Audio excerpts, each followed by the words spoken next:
যেহেতু সবার জীবনে যৌবন আছে, আসতে পারে এরকম। আল্লাহ পাক নিজেই দুইটা ঔষধ দিয়েছেন, আজকে থেকে আপনি প্রয়োগ করবেন। সূরা নূর 30 নম্বর আয়াত, লিল মুমিনিনা ইয়াগুযু মিন আবসারিহিম ওয়া ইয়াহফাযু ফুরুজাহুম যালিকা আযকা লাহুম ইন্নাল্লাহা খাবীরুম বিমা ইয়াসনাউন। আমি যুবক মানুষ, আমি সহ যত মানুষ এখানে আছি, এই শাস্তি কিন্তু ডবল হবে যদি জেনা আপনার জীবনে থাকে। এক নম্বরে, হে নবী আপনি মুমিন না পুরুষদেরকে বলেন তারা যেন চক্ষুনি নিম্নগামী করে রাখে পরনারী থেকে। তাহলে আজকে থেকে ওষুধটা অ্যাপ্লাই করবেন। পরনারী দেখলেই চোখ নিম্নগামী হয়ে যাবে, সে যত সুন্দরী হোক আর কালো হোক। কথা বলেন না কেন? 2 নাম্বার, ওয়াহফাযু ফুরুজাহুম, তাদের লজ্জা স্থানকে তারা যেন হেফাজত করে। এই 2টা কাজ যদি আপনি করতে পারেন, যালিকা আযকা লাহুম, এইটাই সবচাইতে পবিত্র পন্থা। আপনাকে বাকিটা আল্লাহ করবে। আমি সহ যারা আছি আজকে থেকে পরনারী, সে মোবাইলে দেখেন, কম্পিউটারে দেখেন আর চোখের সামনে দেখেন, যেখানেই দেখবেন চোখ নিম্নগামী হবে না, আরো খুলে রাখবেন। বলেন।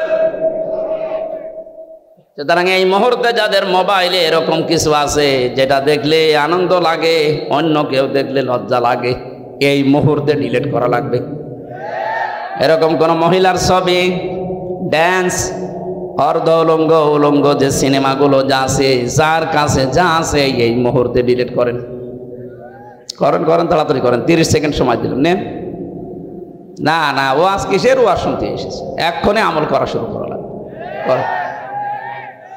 অন্তত এখন যদি লজ্জায় কেউ নাও করেন, বাড়ি যাওয়ার সময়, বাড়ি যাওয়ার আগেই সব ডিলিট করে বাড়ি যাবেন। কারা কারা হাত তোলেন তো? এই দেখেন, উল্টা পাল্টা লোক এখানে আছে, আমি জানি।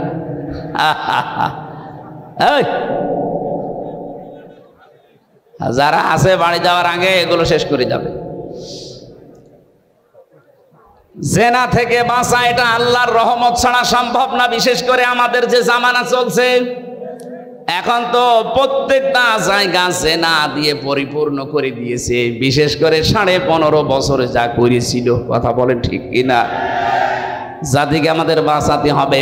আমি বলছিলাম, মেয়েটা ডাক দিয়ে বলে, হে রাসূল, আমি যেহেতু জেনা করে ফেলেছি, এখান থেকে যদি মুক্তি পেতে হয় তাহলে যে শাস্তি আছে আল্লাহর কোরআনের, ওইটা প্রয়োগ করেন। ওই শাস্তি যদি হয়ে যায়, দুনিয়াতে কোনো অপরাধের শাস্তি যদি হয়, ওই শাস্তির জন্য আল্লাহ কিয়ামতে আর বিচার সাজাবেন না, এসেই শেষ।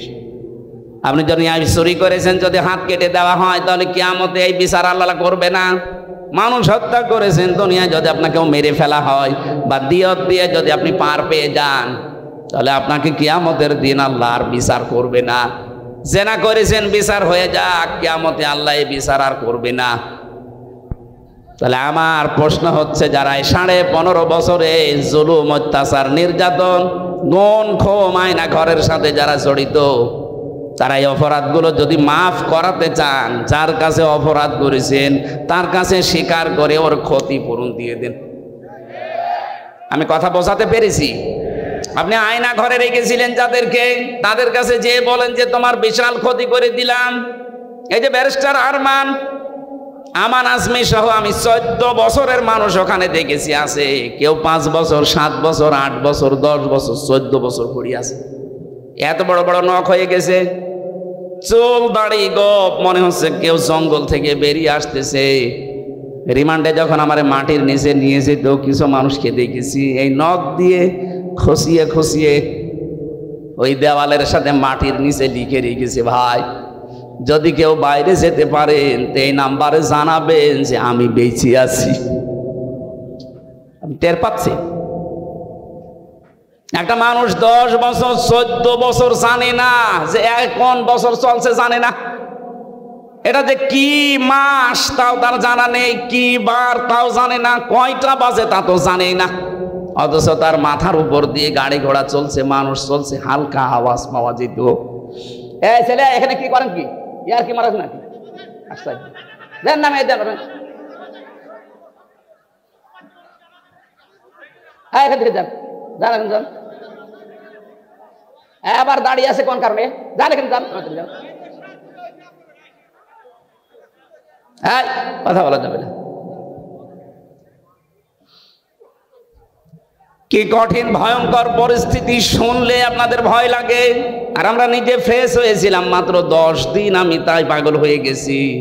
আর একটা মানুষ 14 বছর আছে, আর আপনি এখন এই সমস্ত জিনিসের সাথে যারা জড়িত ছিল ওরা যদি বলে আস্তাগফিরুল্লাহ, আপনি কি আল্লাহর কাছে দোষ করেছেন?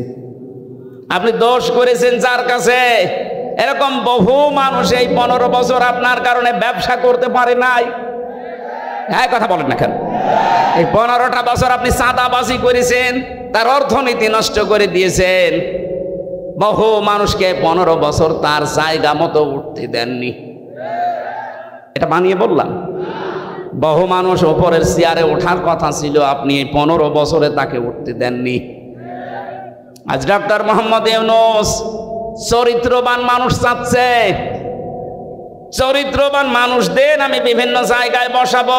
আজ আমরা দিতে পারছি না, কারণ 15.5 বছরের চরিত্রবান মানুষ যেখানে উঠবে ওই চেয়ারগুলোকে চরিত্রহীন মানুষ দিয়ে ভর্তি করে রেখেছিলেন। এ মানুষগুলোকে তো উঠতে দেননি, এরা জায়গা মতো যাবে কি করে? এদের যে বিশাল ক্ষতি করে দিলেন এই 15.5 বছরে। এখন কাবার গিলাফ ধরেও যদি বলেন আস্তাগফিরুল্লাহ, জীবনও মাফ হবে না। মাফ হওয়ার একটা